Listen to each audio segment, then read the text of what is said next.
Selamat datang teman-teman Witel Magelang, bertemu pertama sih sebetulnya ya, bertemu dengan saya Sauki, ditemani nih dengan spesial guest Pak Mustadi GM Witel Magelang. Selamat siang Pak Mustadi. Selamat siang, Mas Selamat siang. Robi. Sudah tahu Pak ini podcast apa Pak? Podcast Snacker. Kenapa apa Slacker? Waduh, salah ini namanya ini. Senerek. Senerek Keren. podcast. Sebenarnya itu kayak ini ya, kata-kata orang Malang itu kan dibalik. Dikilap-kilap ya. Iya. Oke. Jadi kita perdana nih Pak, syuting podcast Nerek. Nah, podcast Nerek Witel Magelang, kita bahas semua mengenai Witel Magelang, budaya organisasi, hal-hal yang bersifat positif nih. Nah, perdana karena kebetulan Bapak GM kita nih, jadi kita undang nih Pak. Jadi kalau Bapak bukan GM kita, bukan Bapak yang kita undang, seperti itu. Oh gitu ya. Ya gitu. Jadi kehormatan ini. Kehormatan, betul sekali. Diundang oleh Mas Robi. Ya. Selamat datang teman-teman juga. Jadi di siang ini kita akan ngobrol-ngobrol ringan nih Pak Mustadi. Kita akan ngobrol-ngobrol ringan dua hal. Yang pertama mengenai culture, pandangan Pak Mustadi mengenai culture seperti apa. Lalu nanti yang kedua mengenai digitization. Digitization apakah sudah ada di Witel Magelang atau belum ada atau mau ada, nanti dari Pak Mustadi mungkin bisa memberikan pandangan seperti itu.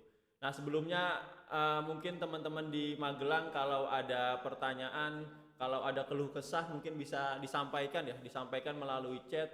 Apakah hostnya kurang ganteng atau justru narasumbernya yang kurang ganteng, nanti disampaikan aja Pak Mustadi gitu ya Pak ya. Boleh.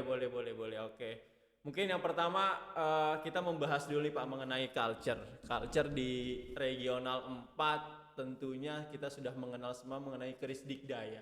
Keris Dikdaya, cuman beberapa bulan ini dengan masuknya FVP kita ada Java Dwipa. Nah, dari Pakmu sendiri seperti apa Pak Java Dwipa itu pandangannya? Lalu apakah itu menggantikan keris Dikdaya atau justru itu memperkuat keris Dikdaya sehingga kita sebagai insan Telkom ya bisa semakin menguatkan Jawa Tengah superior lah dibanding daerah-daerah lain. Monggo Pak Mus.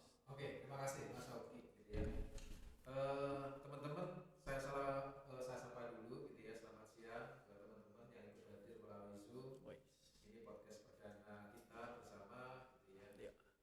Moga-moga podcast ini nanti terus berkembang. Amin. Ya, dan menghasilkan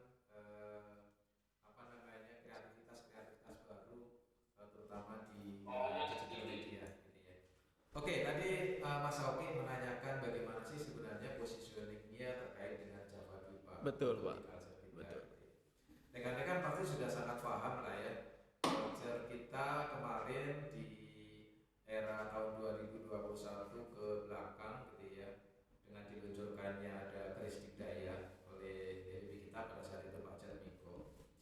Jadi keris Dikdaya ini kalau boleh saya bilang sebenarnya adalah wadah untuk implementasi terkait dengan culture kita. Kalau culture kita sendiri sekarang adalah sebenarnya akhlak. Ya. Dimana akhlak sendiri ini sebenarnya juga melengkapi culture kita yang lama. Telkom V135, kemudian juga ada satu lagi culture untuk DTTW digital era yang namanya coach. Gitu ya. Nah, positioning terkait dengan Java Dwipa ini adalah, kalau saya boleh menyampaikan, ini sebenarnya adalah sebuah kalimat kayak semacam journey atau kayak semacam obsesi yang harus kita capai bersama. Dimana maknanya kalau boleh saya sampaikan secara lebih jelas, artinya adalah Java itu adalah Jawa. Ya, dimana Jawa kita berada di Jawa Tengah gitu ya. Dan secara konteksnya sendiri ini merupakan tempatnya raja. Sehingga kalau untuk konteks kurang deket ya. Iya.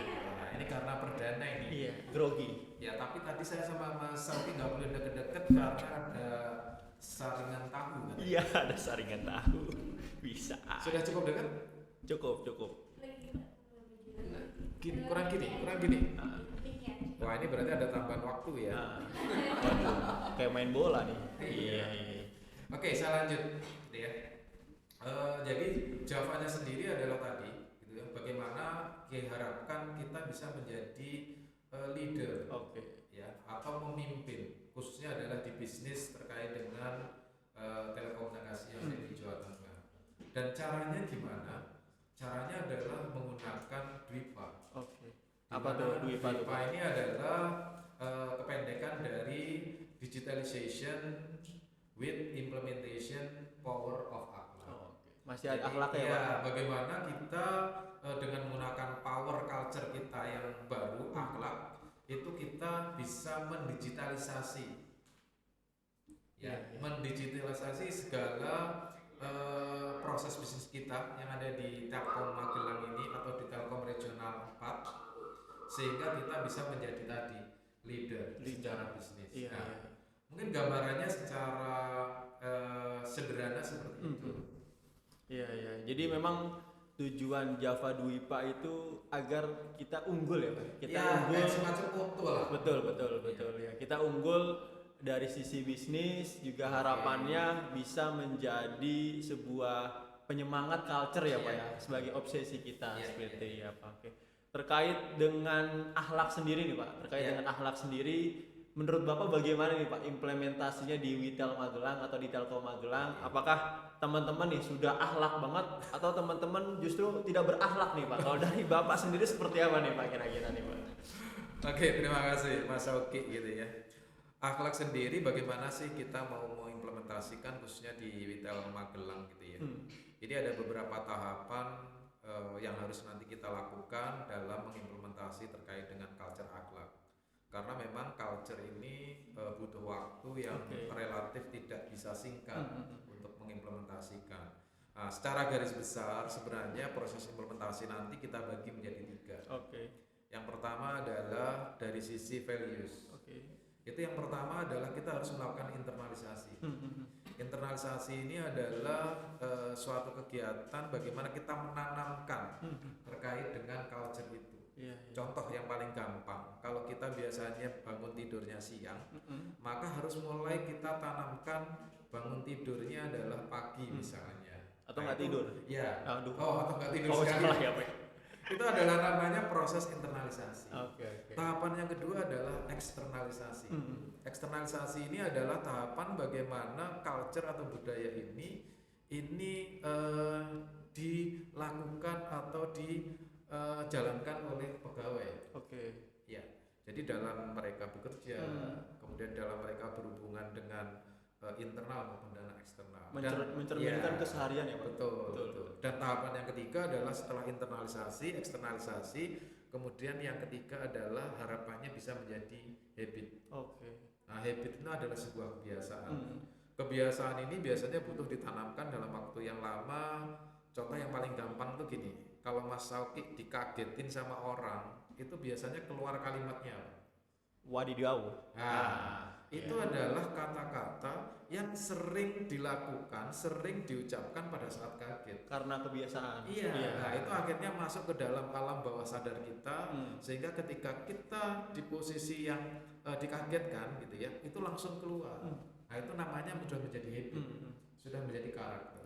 Nah, itu adalah dari sisi values. Kemudian dari sisi sistem, ya, tentunya karena culture ini berbeda dengan yang sebelumnya menjadi culture-nya teman-teman, sehingga harus ada unsur yang bisa membuat perpindahan itu boleh dibilang ada aturan, regulasi. Ya, kemudian juga ditetapkan sebagai sebuah kebijakan. Artinya itu akan menjadi dasar bagaimana teman-teman atau kita di internal Telkom Group ini mau nggak mau harus menjalankan. Kalau bahasa kasarnya itu ada unsur pemaksaan. Kan kadang kalau kita nggak dipaksa maka akan sulit untuk pindah ke posisi lain. Betul. Ya. Nah, kemudian yang ketiga adalah leadership. Ini yang paling penting. Ya, di leadership juga ada 3 tahapan. Yang pertama adalah role model. Jadi seorang leader itu harus bisa menjadi contoh atau menjadi teladan. Makanya saya juga berharap buat teman-teman semua, saya yakin semua teman-teman ini adalah leader. Tergantung dari jumlah tim yang harus dikelola. Sehingga teman-teman harus bisa menjadi role model terkait dengan culture ini. Iya, iya, iya. Jadi jangan sampai kita sebagai role model yang dilihat oleh anggota tim kita, justru kita tidak memberi contoh sesuai dengan yang ada di culture akhlak. Seperti itu. Iya, iya, iya. Oke, kemudian yang kedua adalah change leader. Jadi seorang leader ini terkait dengan implementasi dari culture ini harus bisa membimbing. Ya, kalau tadi memberi contoh, menjadi teladan, kemudian juga harus membimbing, menuntun. Ya, kalau anak belum bisa jalan kan harus dibimbing, dituntun, gitu. Digendong. Iya, sesekali boleh. Kemudian tahapan ketiga adalah yang namanya coach.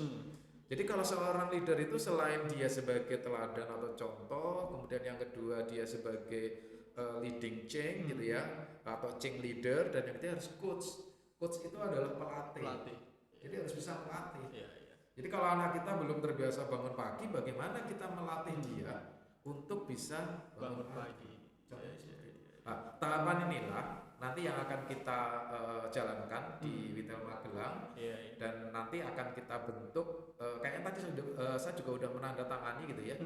Ada satgas atau tim terkait dengan implementasi dari culture akhlak ini. Nah, tim inilah nanti yang akan melakukan proses-proses itu. Iya. Oke, luar biasa, cukup panjang jelas ya Pak. Panjang, karena culture itu tidak bisa sesingkat seperti yang kayak strategi. Butuh waktu ya Pak. Iya. Saya mau nanya nih Pak, sebelum ada pertanyaan nih Pak. Bagaimana culture ini Pak bisa sampai level bawah? Artinya kalau Bapak kan mungkin sebagai role model ya Pak, sebagai leader, mungkin jiwanya atau culture-nya mungkin cepat terbentuk nih. Nah, bagaimana culture akhlak ini bisa sampai level bawah nih Pak, ke teman-teman yang mungkin secara pekerjaan jarang mungkin berkomunikasi dengan Bapak gitu, cuman masih menjadi bagian dari Telkom Magelang. Bagaimana kita mentransfer culture tersebut agar mereka mampu Pak menjiwai akhlak itu Pak? Oke, jadi gini, yang namanya proses itu akan kita lakukan secara berjenjang. Contoh tadi, saya berbicara mengenai di values. Itu kan ada internalisasi, ada eksternalisasi, kemudian akhirnya terbentuk habit atau karakter. Nah ini nanti peran dari teman-teman di tim culture agent maupun di culture booster ya, itu melakukan agenda-agenda dalam proses itu. Ya, kalau dulu mungkin kita memberi nama kegiatannya misalnya dalam konteks KOKA gitu ya. KOKA itu sebenarnya adalah media untuk memperkenalkan, mengajak, dengan harapan selanjutnya mereka setelah diajak tahu, mereka tahapan selanjutnya mengimplementasikan. Kemudian tadi peran leader itu juga secara berjenjang.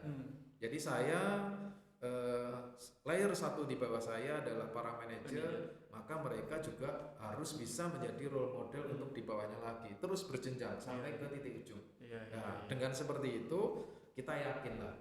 Saya yakin teman-teman nanti di titik ujung ini juga akan bisa mengimplementasikan culture akhlak ini seperti yang kita harapkan. Iya. Jadi memang butuh ini ya Pak, butuh teman-teman culture booster ya Pak, culture agent untuk sampai ke level paling bawah ya Pak, dan berjenjang seperti itu Pak. Saya juga berharap nanti terkait dengan culture agent, culture booster ini tidak hanya teman-teman yang ada di organik Telkom, tetapi juga melibatkan teman-teman di luar organik Telkom, seperti Telkom Akses, mungkin juga Telkom Group yang lain yang Telkom Group sehingga akhlak ini bisa menyeluruh ya Pak. Jangan sampai karyawan Witel Magelang ini tidak berakhlak gitu Pak. Bisa bahaya itu Pak. Oke Pak Mus, terima kasih. Mungkin lanjut nih Pak ke topik pembahasan kedua nih Pak. Kita yang hot ini kita cerita tentang digitization atau merubah sesuatu yang sebelumnya non digital atau manual menjadi digital. Nah, pandangan Pak Mus seperti apa nih Pak terkait digitization ini? Lalu bagaimana Witel Magelang mampu beradaptasi Pak untuk berupaya agar semua unit bisa sama-sama merubah habit yang sebelumnya masih manual-manual, kita rubah polanya ke digitization. Jadi sebenarnya kata-kata digitization, digitalization, kemudian transformasi digital, ini mungkin buat sebagian dari kita, saya yakin masih menjadi sebuah kata-kata yang agak confused gitu ya. Apa sih sebenarnya digitization, kemudian digitalization, mirip-mirip soalnya digital gitu ya. Kadang kita mengiranya itu sama gitu kan. Nah, sebenarnya setahu saya yang namanya digitization itu adalah proses bagaimana kita merubah sesuatu yang belum digital menjadi digital. Contoh yang paling gampang nih, kalau kita dulunya misalnya sering menggunakan data kita berada di kertas. Nah, proses digitisasi sebenarnya bisa kita lakukan misalnya kayak data pelanggan nih. Kalau dulu kan ada tel 2B. Iya, betul, Pak. Nah, tel 2B itu dipindahkan ke sistem digital. Atau dulu sebelum seperti itu tel 2B itu kita scan, kemudian kita masukkan ke dalam penyimpanan secara computerized sehingga akhirnya menjadi digital. Ya. Kemudian kalau digitalisasi sebenarnya tahapannya itu lebih luas dibanding dengan digitalisasi. Jadi kalau digitalisasi ini contoh adalah sebuah aplikasi di mana di situ ada sebuah proses gitu ya yang dibangun dengan bantuan teknologi informasi di mana di dalamnya adalah mengandung salah satunya adalah hasil dari digitisasi tadi. Jadi lebih advance ya, Pak. Iya. Nah, kemudian kalau transformasi digital itu adalah perubahan sebuah bisnis gitu ya, dari yang sebelumnya mungkin masih secara non digital menjadi digital.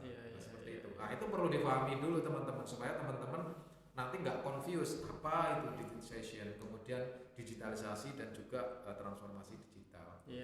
Kemudian selanjutnya terkait dengan bagaimana kita melakukan rencana untuk digitalisasi yang ada di Vital Magelang.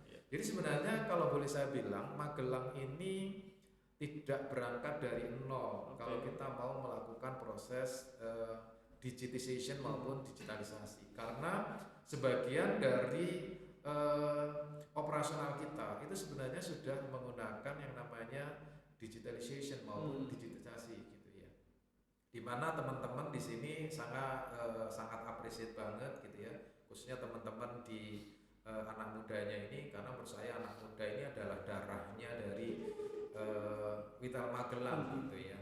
Nah, ini sudah banyak menelurkan inovasi-inovasi yang digital. Nah, itu adalah proses tahapan bagaimana nanti untuk yang masih belum digital itu kita harapkan semuanya bisa kita lakukan menjadi digital. Nah, tahapan awal nanti kita coba akan inventarisasi proses-proses terutama yang terkait dengan operasional gitu ya, yang mana yang sudah menggunakan digital atau digitalisasi dan yang kedua adalah yang belum. Nah, tahapan awal tadi kita harapkan bisa menemukan mana yang sudah digital, mana yang belum. Kalau yang sudah digital harapannya bisa diimplementasikan secara kafah. Artinya terimplementasi secara 100%.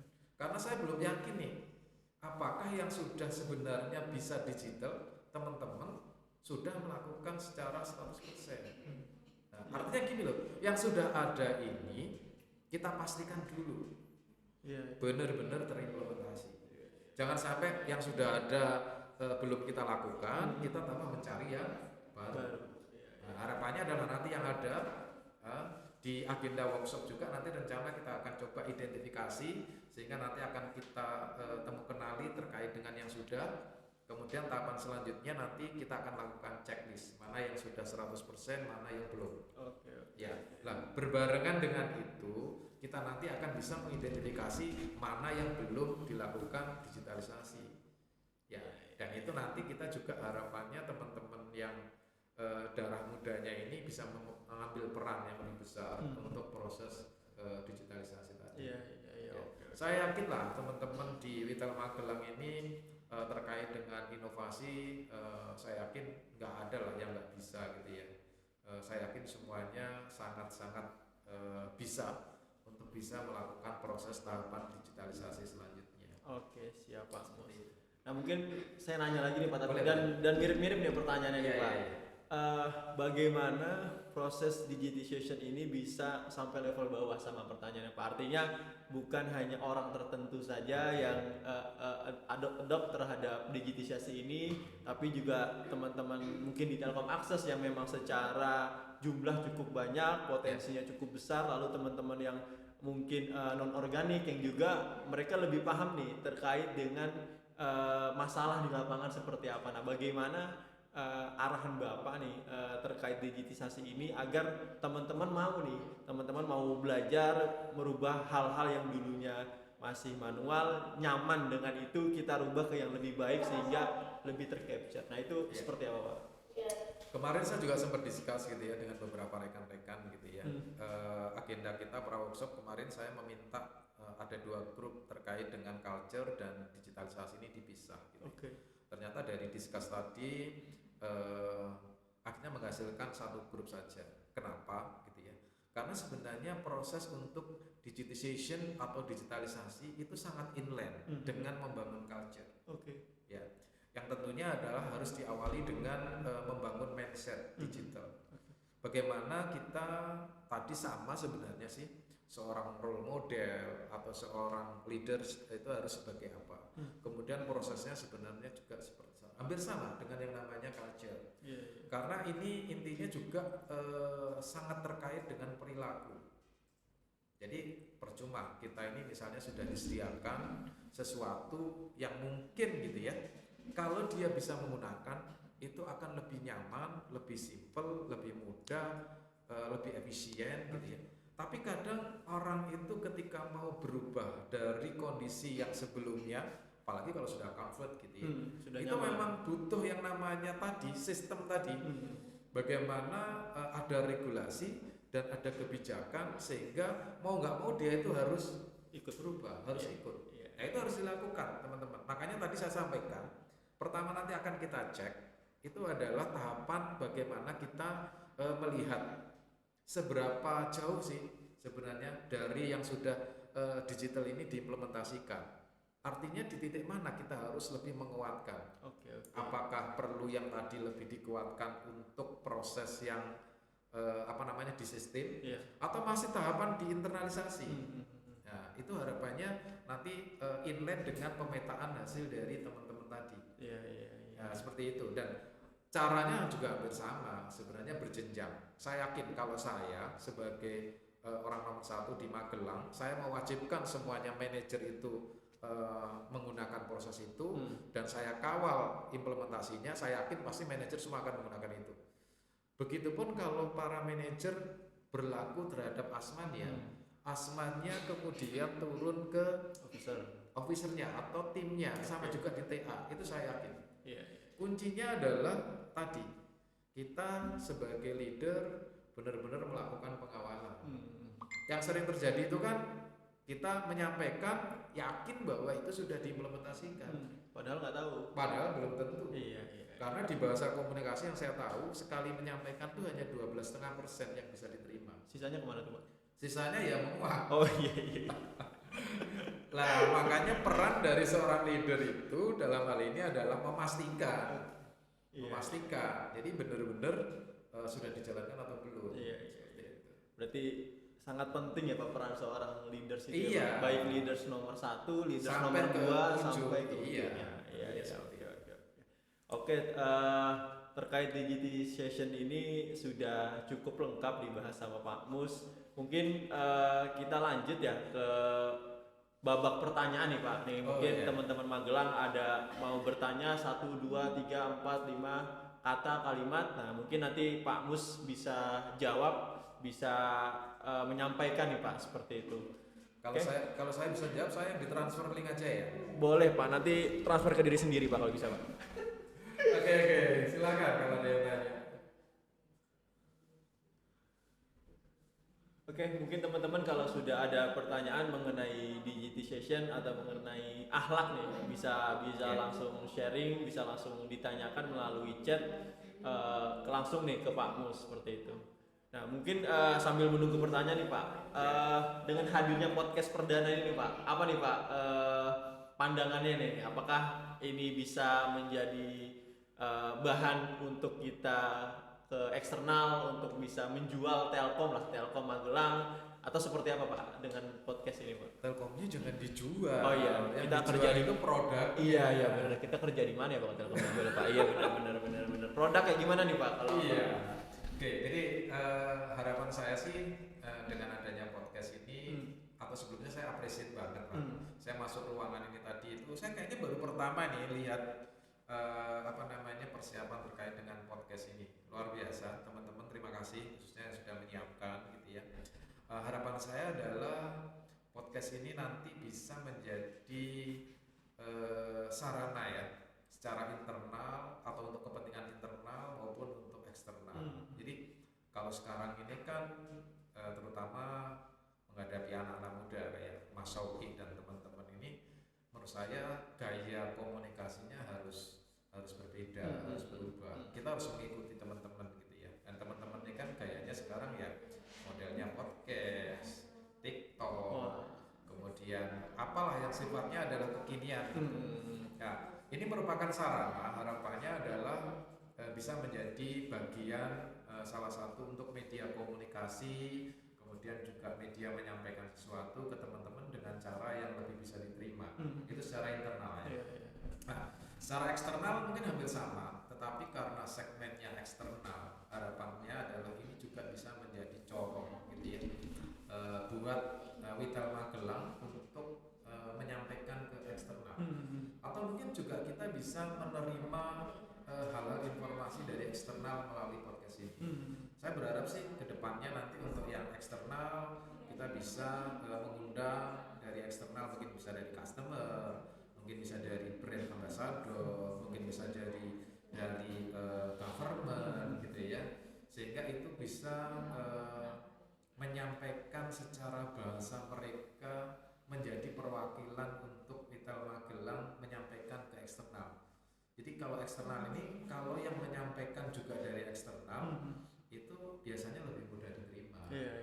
Tapi kalau dari internal mungkin akan berbeda seperti itu. Harapannya podcast ini nanti ke depan bisa menjadi seperti itu. Dan saya sih berharap untuk di samping saya ini bukan Mas Oki nantinya. Siapa itu? Ya yang lebih menarik. Oh iya, saya nggak menarik berarti. Iya, lebih menarik gitu ya. Benar. Jadi kalau apalagi kalau nanti tamunya eksternal gitu ya. Yang jelas Mbak Anggar jangan pakai Mas Oki. Oke. Iya. Nanti saya ke wali kota itu tambah hostnya cewek apa cowok? Cowok. Waduh. Gitu. Terus AM-nya siapa? Mas Dimas. Cowok lagi gitu kan. Nah, jadi kita harus customize kalau tamunya cewek. Yang pembawa acaranya cowok. Iya, betul. Kalau tamunya cowok, saya kan cowok nih. Nah, pembawa acaranya jangan cowok juga. Seperti itu. Stop terakhir ini, Pak. Iya. Oke, Pak Mus, ini sudah ada pertanyaan nih dari hamba Allah. Ya, dari hamba Allah sudah bertanya, izin bertanya Pak Mus, apabila kita ingin melakukan proses digitisasi namun masih terhalang oleh internal sendiri seperti permintaan akses di luar unit cukup susah, itu bagaimana ya Pak untuk menghadapinya? Nah, paham nggak nih Pak pertanyaannya Pak? Oke, paham ya? Saya nggak paham soalnya. Rekan-rekan, ketika kita pengen melangkah ke sesuatu yang lebih baik, itu pasti ada kendala. Saya jawab pasti ada kendala. Nah, bagaimana kendala ini kita bisa solusikan? Nah, kalau konteksnya memang berada di luar unit kita, mungkin kita bisa kolaborasi. Jadi kalau menurut saya sih, apalagi di Magelang ini kayaknya kan semua unit ini kolaborasinya sudah sangat luar biasa. Betul, Pak. Dan di 2022 ini saya berharap bisa super kolaborasinya. Masih ada hal yang masih bisa kita tingkatkan untuk kolaborasi. Jadi kalau permasalahannya itu ada di luar dari unit tersebut, ini nanti coba akan kita wadahi gitu ya. Makanya saya bentuk juga nantinya ada grup terkait dengan digitization dan culture itu adalah salah satunya untuk ini. Mungkin sedikit saya tambahkan gitu ya. Nanti ke depan sih kemungkinan saya akan minta grup itu untuk roadshow ke seluruh unit untuk melakukan satu pengecekan atau inventarisasi yang sudah diimplementasikan, dan yang kedua adalah request untuk digitalisasi selanjutnya atau digitalisasi selanjutnya. Contoh misalnya di unitnya Mas Shoki nih mengelola assurance sama provisioning. Mungkin masih ada hal yang belum dilakukan secara digitization. Nah, sementara di masa UKIP mengalami hambatan personalnya misalnya sangat terbatas. Nah, ini nanti akan kita kita inventarisir, kemudian kita prioritaskan. Nah, bila memungkinkan nanti untuk proses menjembatani itu kita bisa mengundang tim dari eksternal dengan menggunakan anggaran yang ada. Oke. Sehingga nggak semuanya harus kita yang bikin. Seperti itu. Iya. Nah, mungkin seperti itu. Iya. Jadi memang nantinya Satgas itu cukup berperan ya Pak? Ya, Iya. seperti itu. Saya pernah nih pengalaman jadi, kalau dulu namanya think tank gitu. Wih, apaan tuh? Ini TikTok Pak. Think tank apa think tank? Jadi kebetulan waktu itu saya jadi PA-nya Kakak Datel, Oke. mengumpulkan orang-orang yang suka berinovasi khususnya di IT gitu ya. Oke. Ya, kita melakukan roadshow ke unit-unit itu. Misalnya di unit marketing nih butuh disupport apa terkait dengan tools atau apa yang menjadi pain problemnya untuk di tempat tersebut. Ya, dari pain problem itu nanti memungkinkan nggak untuk kita lakukan develop untuk digitization-nya. Nah, seperti itu. Nah, nanti kita prioritaskan. Tentunya tidak langsung semuanya kita jalankan. Iya. Karena resources kita pasti juga Terbatas. Betul. Oke Pak Mus. Oke, tadi hamba Allah nomor pertama dapat link aja berarti ya 100.000 atau 50.000 saya lupa. Nanti dikirim ke hamba Allah pertama. Yang nanya dapat 100.000, yang jawab harusnya lebih banyak ini. Dapat aqua nih Pak, satu aqua. Iya. Lanjut nih Pak, pertanyaan kedua dari hamba Allah kedua nih Pak. Iya. Untuk implementasi culture masih banyak nih Pak yang belum sampai ke floor atau timnya. Nah, bagaimana untuk lebih memflorkan implementasi culture ini supaya para SL juga nih gimana di Indonesia ya juga sudah mencontohkan ini nulis grogi juga kayak ini Pak. Ya, jadi intinya mirip-mirip Pak sama pertanyaan tadi, bagaimana culture ini bisa sampai ke unitnya dan para SL juga mampu nih, kan mungkin nggak semua ya Pak, para SL juga aware terhadap culture. Nah, ini berarti pekerjaan rumah Pak Mus juga nih Pak untuk menghidupkan jiwa digitisasi dan culture para SL nih Pak. Oke, monggo Pak Mus. Kalau saya bukan seperti itu. Oh, bukan. Jawabannya. Kayaknya pertanyaan nomor 2 ini dalam rangka mengejar link aja ya. Waduh. Enggak guyon gitu ya. Oke, tadi sebenarnya saya sudah menjelaskan gitu ya tahapannya. Ada proses di values itu internalisasi. Menurut saya internalisasi ini saya melihat juga masih sangat butuh gitu ya. Internalisasi itu berawal dari pengenalan. Kalau kita coba tes gitu aja ya teman-teman gitu ya, itu masih saya yakin masih banyak yang belum hafal itu. Yang namanya akhlak itu aja itu belum hafal, urutannya aja itu kalau yel itu masih Belibet. iya masih belibet. Bahasa Prancisnya belibet. Nah, sehingga mungkin tahapan awal tim yang tadi di culture agent sama culture booster ini bagaimana teman-teman ini dengan sangat mudah setiap hari bisa melihat akhirnya bisa menjadi hafal. Dan peran dari seorang leader itu adalah merimain bagaimana hafalan teman-teman itu cepat. Sehingga saya berharap seorang leader setiap ketemu tolong teriakkan Yale Telkom Group. Ya, nanti yang masih berapa kali tetap belum hafal, oh minggu ini oke lah, toleran lah, belum hafal. Minggu depan oke toleran belum hafal. Minggu depannya lagi nggak hafal, ya ini harus ada yang namanya tadi aturan atau yang namanya kebijakan. Misalnya kesepakatan, kalau masih belum hafal, kita push up ya. Itu adalah salah satu cara. Nah, ini peran leader, dan leader itu bukan hanya saya, tapi seperti tadi berjenjang. Oke, terima kasih Pak Mus. Lanjut nih Pak, ada satu pertanyaan lagi nih dari Budi Raharjo. Saya kenal kayaknya Pak Budi Raharjo ini Pak, cuman nggak ngeliat mukanya jadi saya bingung nih Pak. Budi Raharjo, Magelang kedepannya sebagai pusat destinasi secara nasional.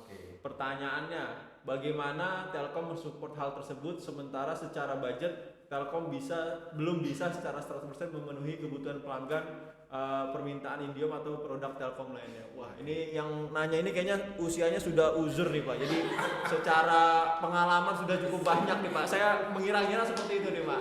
Oke Pak, silahkan dijawab nih Pak. Untuk yang bertanya nanti setelah podcast tolong mewakili saya ya untuk ngemplang pembawa acara itu ya. Oke, terima kasih Mas Budi gitu ya. Terkait dengan DPSP ini walaupun keluar dari bahasan kita atau topik kita ya, masalah culture sama digitization gitu. Jadi kalau berbicara mengenai resources itu kita harus yakin resources itu pasti sangat terbatas dan harus sangat terbatas. Tidak boleh kalau resources itu tidak terbatas. Karena kalau resources itu tidak terbatas, maka kita tidak akan berpikir dan bekerja. Betul, Pak. Betul. Kalau misalnya nih anggap aja saya nih sebagai GM, SDM saya sangat melimpah. Wah, Bapak tidur tidak aja. terbatas. Ya ngapain saya kerja? Betul. Betul kan? Iya, betul. Nah, artinya bahwa kondisi yang namanya resources itu tidak boleh. Challenge, Pak. Ini jadi challenge. Nah, kemudian tadi terkait dengan keterbatasan yang ada. Oke. Itu membuat kita menjadi lebih kreatif. Berpikir mencari solusi terhadap pain problemnya, dan kita harus yakin bahwa Witel Magelang ini bukan berdiri sendiri, tetapi ada unit, ada regional, ada segmen yang mensupport kita.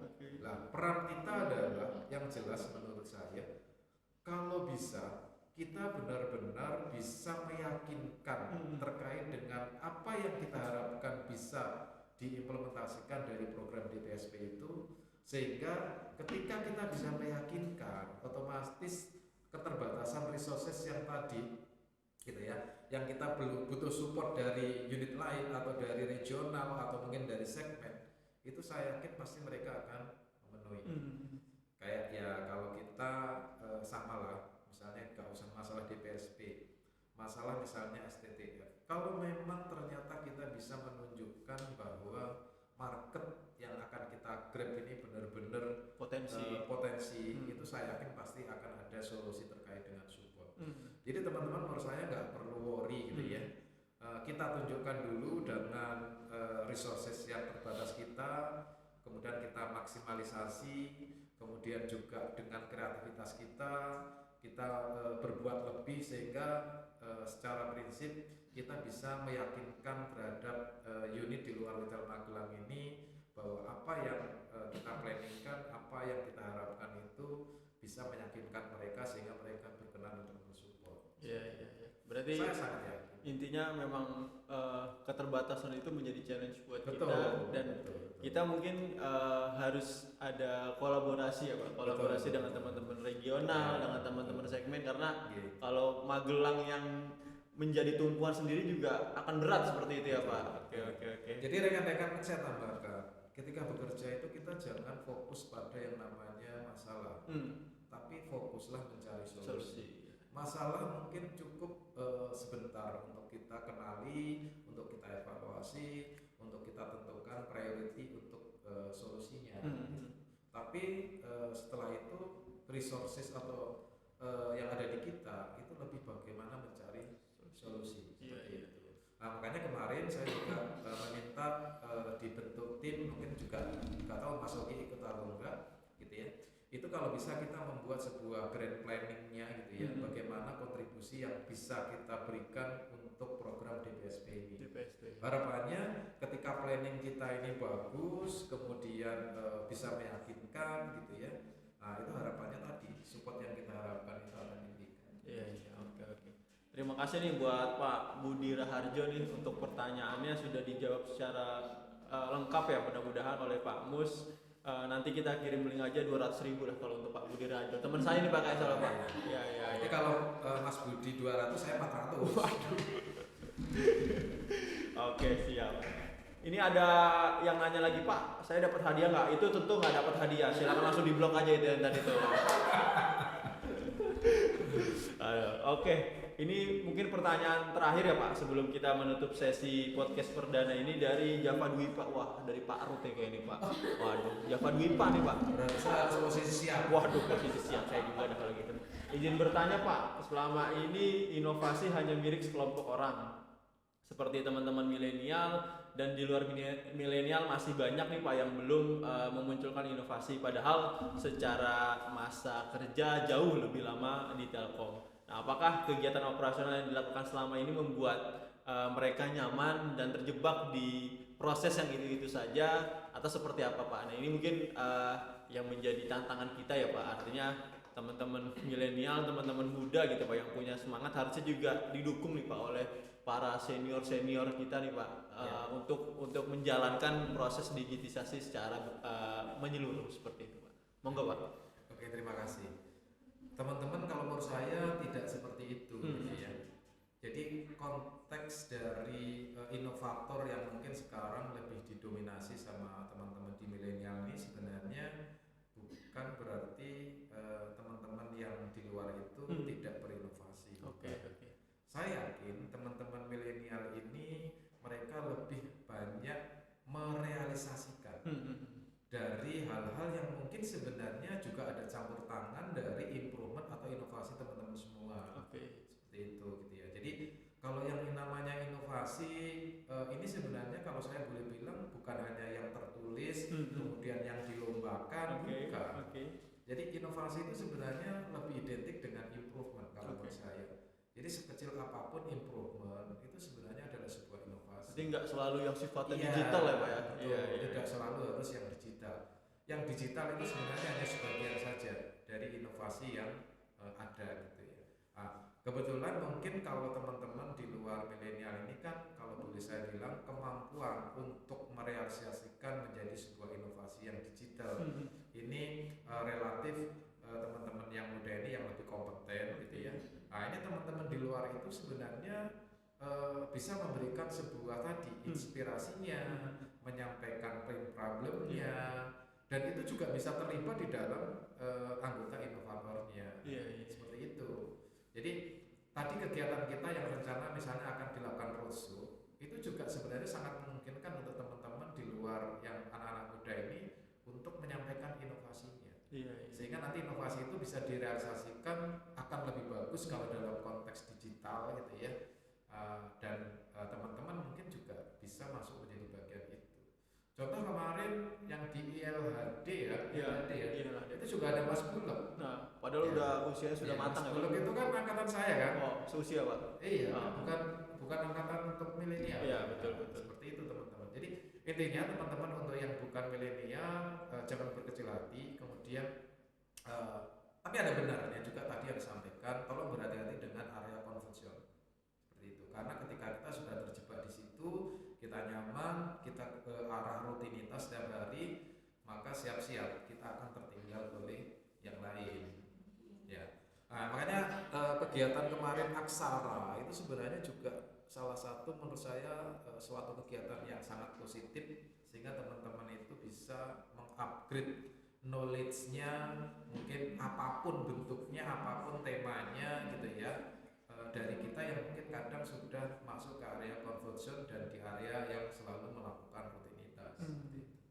Harapan saya sih kemarin juga nantinya mungkin bisa juga podcast ini kita jadikan sebagai media untuk itu, media untuk mengupgrade terkait dengan skill dan knowledge-nya teman-teman gitu. Bisa jadi nggak apa-apa nanti inovator-inovator itu kita minta untuk podcast dan teman-teman bisa ikut menikmati hasil dari podcast tersebut. Oke. Jadi memang inovasi itu bukan hanya digital ya Pak, bukan. Tapi improvement kecil pun kita bilang sebuah inovasi ya Pak. Ya. Atau saya sekarang nanya deh, Mas Salkit kan salah satu inovator di Datum, Alhamdulillah. juga inovator di Vioma. Pertanyaan saya, apakah inovasi itu murni pemikiran dari Mas Salkit, kemudian juga Mas Adit, ya? Apakah benar-benar murni dari hanya inovator itu atau juga karena adanya masukan, adanya problem yang disampaikan oleh teman-teman? Iya, betul Pak. Ya, jadi memang saya sendiri mengembangkan itu justru banyak dapat feedback dari teman-teman, dari teman-teman di lapangan, dari teman-teman di operasional, termasuk dari manajer sendiri. Jadi memang pengembangan itu mungkin kami yang merealisasikan, tapi justru banyak improvement yang didapat dari orang-orang di luar seperti itu. Seperti itu. Betul. Saya setuju karena saya juga pernah mengalami seperti itu. Intinya adalah butuh adanya partner. Mungkin teman-teman sebenarnya tahu apa sih yang harus diimprove, tapi teman-teman mohon maaf kemampuan untuk melakukan itu atau waktu atau resources untuk melakukan itu belum ada sehingga butuh partner teman-teman yang bisa. Sebenarnya kan seperti itu. Betul. Iya. Oke, sudah beberapa menit nih Pak kita berdiskusi panjang kali lebar kali tinggi mengenai culture dan mengenai digitization. Mungkin cukup itu dulu Pak topik pembahasan hari ini, podcast perdana hari ini. Semoga teman-teman yang ikut meramaikan bisa mendapat manfaatnya, bisa mendapat poin-poin pentingnya.